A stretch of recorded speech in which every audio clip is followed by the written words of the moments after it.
Thanks for staying with us on the conversation. On the first half, we dealt with the brain drain in the health sector, the effect it has on the continent, on the African continent, and of course the exploitation allegations by doctors working in the UK of unbearable working hours in the UK. Now we switch over to situations where Tanzania is calling on the international community and humanitarian agencies to assist in the repatriation of more than 120,000 Burundian refugees.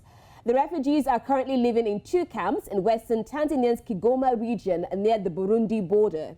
Speaking at a UN Refugee Agency meeting in Switzerland on Tuesday, Tanzania's Internal Affairs Minister, Ahmed Masoni, said Burundi needs support to encourage and facilitate voluntary repatriation. Political unrest in Burundi took a deadly turn in 2015 after the president, Pierre Nkurunziza, announced plans to seek a 3rd term. Street protests led to violent clashes and hundreds of thousands fled to nearby countries in search of safety. According to UNHCR's estimates, of the approximately 300,000 Burundian refugees still in exile, 70,000 are expected to return to Burundi in 2022. And now, join us for this conversation. We have Jebra Kambole, is an advocate and human rights activist, is joining us from Salem in Tanzania. Thank you so much for joining us on the conversation. We also have... Thank you very much.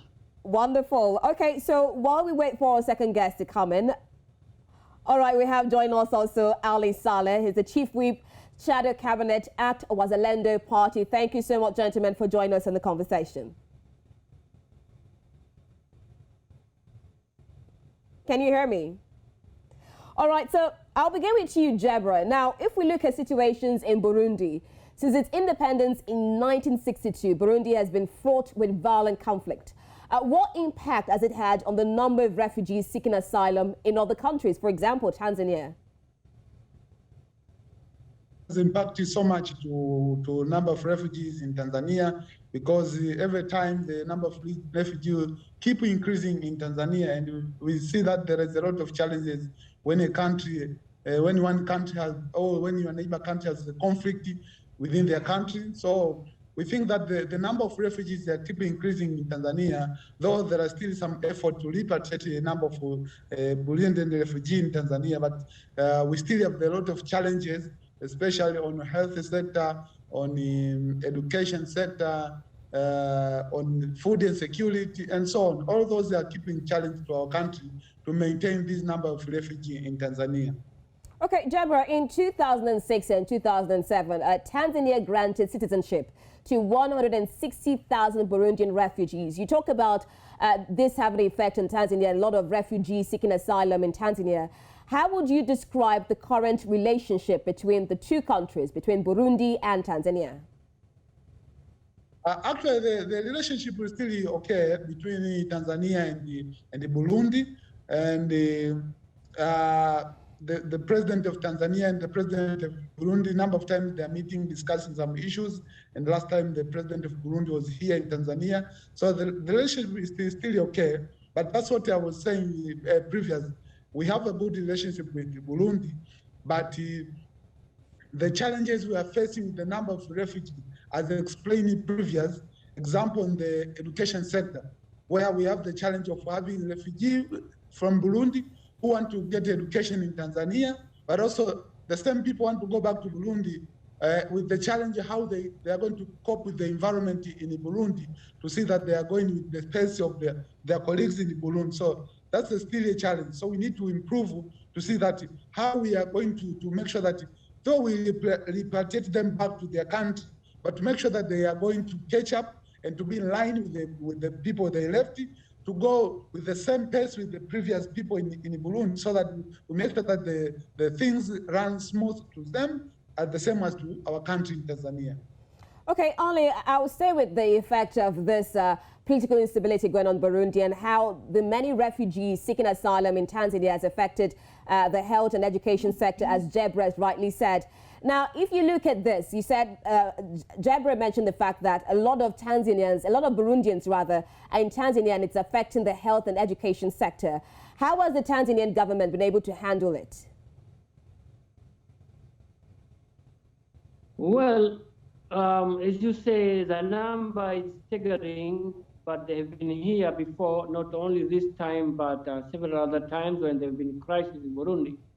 And Tanzania thinks it has carried the load to this maximum, and so it's time for them to move on. But we from ICT WAZALENDO are concerned with two things. One is that there seems to be a pressure bared against these people to leave, while it has not been satisfactorily assured that things have been moved and they are for the better in Burundi. Well, they did their last elections and their life seems to be better, but we think it's the duty of the international community to make sure that there's a good program for resettlement for these people, but also they are moved, if not well prepared, they should not be moved all at one time. They should move in piecemeal, so that they can be replaced and reintegrate in their own country. But also, it is not good for Tanzania government to stop these people while there's still negotiation to live their life that they've been living for the last 7 years. For instance, by cutting them to do their farming, by cutting them to do their petty trading while they're still living here. So our concern is that it should be assured that democracy has returned, the level of human rights is at a very good point, and that there is sort of assurance that there will be no recurrence of what has happened before. Okay, Ali, I will stay with you, especially on this pressure for the Burundian refugees to leave Tanzania. Now, there have been reports that Tanzanian officers, in cooperation with Burundian authorities, have been accused of arbitrary arrests and enforced disappearances of these Burundian refugees. Now, Ali, you rightly said that Burundian refugees have been forced to do the farming in Tanzania. Now, has there been any comment on it from both sides on this human rights violations of these Burundian refugees? Well, human rights is the basic thing that forces a people to move out of their country, and also democracy and rule of law. If these are not assured, it's not for us, Tanzania, to assure them, because we cannot intervene in the internal affairs of Burundi. Then it appears that people have fear to go back in their own country, and this happened before. But also, we are thinking that it might be a possibility that Tanzania can take in this group of 120,000 in our citizenship, because when they become citizens, as we did before in 2015, it also add up to stabilize our neighbors. We cannot move away from Burundi, because Burundi will be there forever, and Tanzania will be there forever. But Tanzania should also consider the possibility of taking this as her citizens as well. Okay, Jebra, let's hear from you now. And I would like to hang on to this human rights violations of Burundian refugees. Can you paint us a picture of the current state of these two camps in western Tanzania's Kigoma region near the Burundian border, where the Burundian refugees are settled in?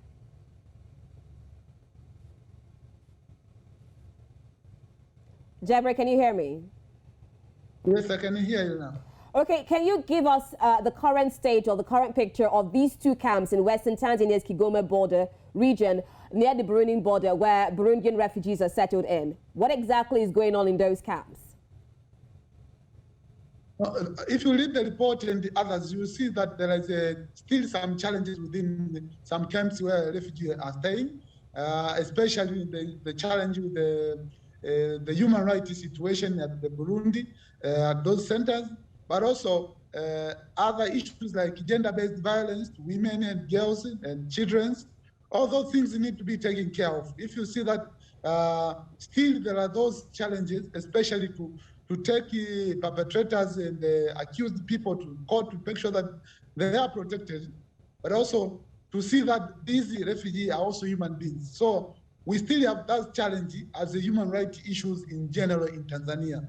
So we think that it's very important for international community to intervene and to make sure that the rights of these people in refugee, in the camps, like in Duta camps and the other camps in the Kigoma regions, protection for human rights should be a priority.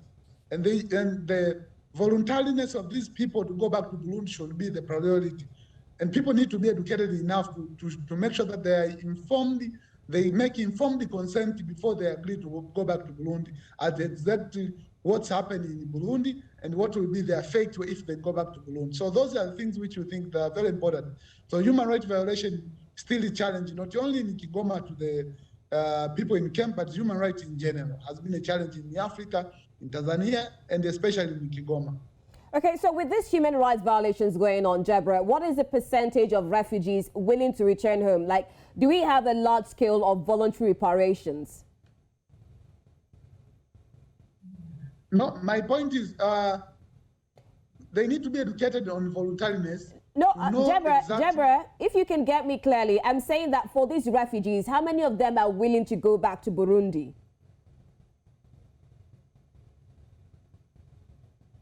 Can you hear me, Jebra? All right, while I still try to get... I can hear you now, my internet. Okay, so how many of these Burundian refugees are willing to go back to Burundi? They've been in Tanzania for a whole lot of time. Are they willing to go back to their home country? I cannot say exactly number, how many of them are willing to go back. But what I was trying to explain is that most of them, they are not given informed consent. They may be consenting to go back to Burundi, but the information they receive about what is the situation in Burundi and what will be their advantage if they remain in Kigoma. Like Ali Saleh was saying, if they're given the opportunity to intervene or to be given citizenship in Tanzania, they'll be willing to give them citizenship there and go back to Burundi. So I think they need to be given informed information enough so that they can be voluntarily, the real voluntariness to go back to Burundi. Okay, Ali, so in your own view, what plans have been put in place by the Burundian government? Now, earlier on, during the tenure of Pierre Nkurunziza, we had lots of refugees. Now we have a new president, Evariste Ndayishimiye. Has the government done enough to integrate these refugees back into the communities? Is it for me? Yes, Ali, yes, for you, please. You are not being heard very well. You talked about integration. Yeah. Okay, Ali, I was talking about the Burundian government in place that is Evariste Ndayishimiye. Has he done enough to make sure that these Burundian refugees, when they come back, they are safe in their communities? Well, I think it appears that not herself or herself to take her nationalities back into the country. And that's where the international community should intervene. It should make sure, it should encourage Burundi, it should help Burundi, it should help in resettlement. And if we force them to go back in a condition that is there, we know Burundi is one of the poorest countries. Its economy is not doing very well. As a partner in East Africa, we know its economic condition. And taking back 100,000 people who have no housing, who have no jobs, who have not even half an acre of any agricultural product. So that could be a burden. And so that's why we should not condemn them by sending them back without preparing the ground very well. That's what we are at City WAZALENDO think that Tanzania should engage repatriate, should engage Burundi as well as through the UNHCR to ensure that the ground is very well prepared for these people to be returned back. Okay, Jebra, has there been any communication between the Tanzanian President, Samia Suluhu Hassan, and the Burundian President, Ndayishimiye, concerning this repatriation of the Burundian refugees? So far, the Minister of Internal Affairs, Ahmad Masauni, that's what the public information we have. And actually, we see that as Saleh was saying, what we need is that when these people return to Burundi, or this process of repatriation has to make sure that we have to make sure that they follow international human rights procedures, international human rights instruments to make sure that they are respected, because we are still in belief these are human beings like us. So what we are saying is, even though there are communication through these ministers and so on, but we need to have the exactly international eye on the procedure of how to repatriate them, together with see that how the foundation has been laid out in Tanzania, together in Burundi, to see how they're going to catch up with the pace of the people in Burundi. Okay, Ali, finally to you, aside the international community, what have regional bodies done on the situation of Burundian refugees? We complain of lack of funding for these refugees. What have regional bodies like the AU and the ECOWAS done to salvage the situation? Come again? The last part I said, what have regional bodies done like the AU and ECOWAS to salvage the situation of Burundian refugees? Well, I can't hear you very well. No, you are not very audible. But if you're asking all right. on okay, I think so far, thank you so much, Ali. I think so far from your conversations, there's a high rate for the international community to help repatriate these Burundian refugees from Tanzania who have stayed so long, and it's affecting the health and education sector. Thank you so much, Ali Saleh, for joining us on the conversation, and Jebra Kambole for joining us in this conversation. Thank you so much. Thank you very much. And this is where we'll end the conversation for today. Earlier on, we dealt with situations of the brain drain in the health sector and the reports of exploitations by the UK government on doctors, African doctors in the UK. And just right now, we finished conversations where the Tanzanian government is asking for the UN and international government help to repatriate Burundian refugees who have settled in Tanzania. I am Rita Omodia. Do join me again on Friday for another edition of The Conversation. Bye.